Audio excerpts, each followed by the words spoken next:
पाकिस्तान ने भारतीय नौसेना के पूर्व अधिकारी कुलभूषण जाधव को काउंसलर एक्सेस के नाम पर फिर धोखा दिया है। विदेश मंत्रालय ने कहा है कि कुलभूषण जाधव को आज दी गई काउंसलर एक्सेस ना तो सार्थक थी ना ही विश्वसनीय। अंतर्राष्ट्रीय कानून के खिलाफ काउंसलर एक्सेस के वक्त पाकिस्तानी अफसर भारतीय अधिकारियों के करीब मौजूद रहे और कुलभूषण जाधव पर दबाव बनाने के लिए मुलाकात का वीडियो भी रिकॉर्ड किया, जबकि अंतर्राष्ट्रीय कानून ऐसा करने की इजाजत नहीं देता। इस्लामाबाद में भारतीय उच्चायोग के अधिकारियों की कुलभूषण जाधव से करीब 3 घंटे मुलाकात चली। भारतीय अफसरों ने काउंसलर एक्सेस पर अंतर्राष्ट्रीय नियम तोड़ने के लिए पाकिस्तान से विरोध भी दर्ज कराया है।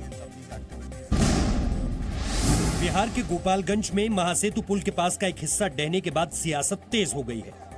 1 महीने पहले ही 264 करोड़ की लागत से बने सत्तरघाट महासेतु का उद्घाटन मुख्यमंत्री नीतीश कुमार ने किया था, लेकिन गंडक नदी के दबाव की वजह से मुख्य पुल से जुड़ी एक छोटे पुल की सड़क बह गई। हालांकि मुख्य सत्तरघाट पुल को कोई नुकसान नहीं पहुंचा, लेकिन विपक्ष को नीतीश सरकार पर हमले का पूरा मौका मिल गया है। अगर पुल तैयार ही नहीं था तो उद्घाटन आपने क्यों किया? अगर कोई बेसिक कमी छूट गई होगी तो आपने उद्घाटन क्यों किया? ये तो सवाल पूछा जाता है, तो उनको जवाब देना चाहिए। वो तो भाग रहे और चेहरे पे कोई शिकन नहीं है, बल्कि उनको माफी मांगनी चाहिए। और वो जो कह रहे हैं कि भाई ये तो आम बात है, ये तो होता रहता है, ये प्राकृतिक आपदा है, हर चीज जो है प्राकृतिक आपदा।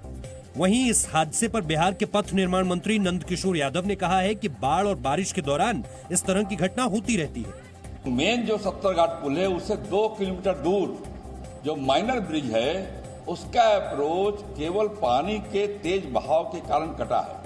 केवल उस माइनर ब्रिज के अप्रोच को पानी के तेज बहाव ने काट दिया है। इतनी बड़ी बात है। और पानी जब बढ़ता है तो ऐसी स्थितियां पैदा होती है। बताया जा रहा है कि गोपालगंज में 3 लाख से ज्यादा क्यूसेक पानी का बहाव था। गंडक के इतने बड़े जल स्तर के दबाव से सत्तरघाट महासेतु को जोड़ने वाली रोड टूट गई। महाराष्ट्र के पालघर में साधुओं की हत्या पर सीआईडी की चार्जशीट पर बीजेपी ने सवाल उठाए हैं। बीजेपी ने कहा है कि चार्जशीट में वही है जैसा महाराष्ट्र सरकार चाहती थी। महाराष्ट्र की अंतर्यामी सरकार जांच के पहले ही जांच का निष्कर्ष बता देती है। वही जो मुख्यमंत्री जी ने और गृह मंत्री जी ने कहा था, वही निष्कर्ष उस चार्जशीट में भी दिया जाता है। जूना अखाड़े और विश्व हिंदू परिषद ने भी कहा है कि संतों की हत्या पर दाखिल चार्जशीट से केस को कमजोर किया गया है। हम बार बार कहते आए कि वहाँ पे कोई निष्पक्ष जांच हो नहीं पाएगी। न जाने कितने संगठन सामने आए और सबका एक मत, एक ही स्वर है कि इसकी सीबीआई से जांच होनी चाहिए। ये जांच कोई ठीक नहीं हुई है। पालघर केस में महाराष्ट्र सीआईडी की चार्जशीट में कहा गया है कि 16 जून की रात अफवाह की वजह से दोनों संतों की हत्या हुई थी और दोनों हत्याओं के पीछे कोई सांप्रदायिक कारण नहीं है। ये पूरी घटना अफवाह वहां पे फैलने से हुई थी कि वहां पे बच्चे अगवा किए जाते हैं। इस प्रकार की जो अफवाह वहां पे फैली थी उससे हुई। भारत में 18 जुलाई से अंतर्राष्ट्रीय उड़ानें शुरू होने जा रही हैं। फ्रांस एयरलाइंस 18 जुलाई से 1 अगस्त तक 28 उड़ानें शुरू करेगी। अमेरिका से भी विमान सेवा 18 जुलाई से शुरू होगी। इसके अलावा जर्मनी से भी भारत में फ्लाइट शुरू करने पर बात चल रही है। नागरिक उड्डयन मंत्री हरदीप सिंह पुरी ने यह भी बताया है कि कोरोना संकट से पहले जितनी घरेलू फ्लाइट्स का संचालन होता था उसका 55 से 60% दीपावली तक होने लगेगा। साथ ही नागरिक उड्डयन मंत्री ने एयर इंडिया के निजीकरण को जरूरी बताया है। राजस्थान के पूर्व उप मुख्यमंत्री और कांग्रेस नेता सचिन पायलट की याचिका पर राजस्थान हाईकोर्ट की बेंच कल सुनवाई करेगी। सचिन पायलट और कांग्रेस के 18 बागी विधायकों ने विधानसभा स्पीकर के अयोग्य करार देने वाले नोटिस को चुनौती दी है। राजस्थान हाईकोर्ट में याचिका पर आज दोपहर 3 बजे पहले जस्टिस सतीश चंद्र शर्मा ने सुनवाई की, लेकिन सचिन पायलट के वकील हरीश साल्वे ने नए सिरे से याचिका दाखिल करने के लिए वक्त मांगा। फिर शाम 5 बजे जब दोबारा सुनवाई हुई तो मामले को डबल बेंच के पास भेज दिया गया। कांग्रेस ने मंगलवार को सचिन पायलट को प्रदेश अध्यक्ष पद और राज्य के उप मुख्यमंत्री पद से हटा दिया था। चीन की हड़ताल को जवाब देने के लिए लद्दाख में बोफोर्स तोप की अतिरिक्त रेजिमेंट्स की तैनाती की गई है। भारत वास्तविक नियंत्रण रेखा के पास सुरक्षा तैयारियों को मजबूत कर रहा है और इसलिए सेना ने लद्दाख में अतिरिक्त बोफोर्स तोपें तैनात की हैं। बोफोर्स को पहाड़ी इलाकों में सबसे कारगर माना जाता है और ये 12 सेकंड में 3 राउंड गोले दाग सकती है। लद्दाख में अतिरिक्त multi barrel rocket launcher GRAD भी तैनात किए गए हैं। आज देश में पहली बार 24 घंटे में कोरोना के 30,000 से ज्यादा मामले आए। 24 घंटे में रिकॉर्ड 32,695 नए केस आए। अब तक 9,68,876 लोग कोरोना से संक्रमित हुए हैं। 6,12,815 लोग इलाज के बाद स्वस्थ हुए हैं। कोरोना संक्रमण से 24,915 लोगों की मौत हुई है। ठीक होने वाले मरीजों की दर बढ़कर 63.25% हो गई है। कल कुल 3,26,826 सैंपल टेस्ट किए गए। केंद्रीय स्वास्थ्य मंत्री डॉक्टर हर्षवर्धन ने कहा है कि देश में कोरोना संक्रमण को लेकर हालात दूसरे देशों के मुकाबले काबू में है। आज दुनिया में सबसे कम हमारा फैटेलिटी रेट 2.57 और रिकवरी रेट 63.25% है। एम्स दिल्ली के निदेशक डॉक्टर रणदीप गुलेरिया ने उम्मीद जताई है कि इस साल के अंत तक कोरोना की वैक्सीन आ जाएगी।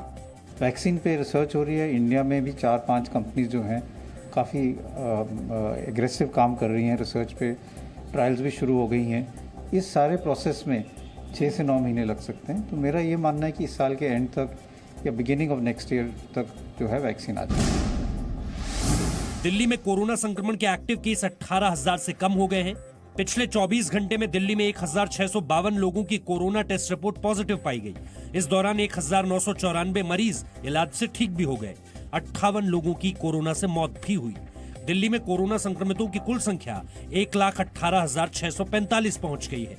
इलाज से अब तक 97,693 लोग ठीक हो चुके हैं। वहीं 3,545 लोगों की अब तक जान गई है। दिल्ली में ठीक हुए मरीजों का रिकवरी रेट भी सुधरकर 82.34% हो गया है। मध्य प्रदेश के गुना जिले में किसान परिवार से मारपीट की घटना पर केंद्रीय मंत्री रामदास अठावले ने कहा है कि इस मामले की पूरी जांच हो रही है और किसी भी दोषी को बख्शा नहीं जाएगा। मेरी मांग है कि भाई इनके ऊपर कार्रवाई होनी चाहिए। अभी आज मैंने डीजी मध्य प्रदेश के जो डीजी है भोपाल में उनसे मेरी बात हुई तो उन्होंने बोला कि भाई ये प्रकरण की पूरी जांच हो रही है और इसकी पूरी जांच हो जाएगी, किसी को बख्शा नहीं जाएगा। शिवराज सरकार ने इस घटना पर एसपी, आईजी और जिलाधिकारी पर कार्रवाई करते हुए उन्हें हटा दिया है। 6 पुलिसकर्मियों को भी सस्पेंड किया गया है। मुख्यमंत्री शिवराज सिंह चौहान ने इस मामले की पूरी जांच के आदेश दिए हैं।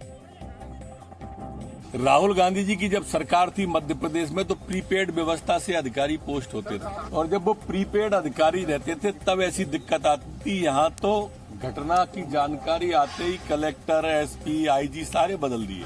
मध्य प्रदेश है या कानून का राज है। कांग्रेस के पूर्व अध्यक्ष राहुल गांधी ने इस घटना पर कहा कि हमारी लड़ाई इसी सोच और अन्याय के खिलाफ है।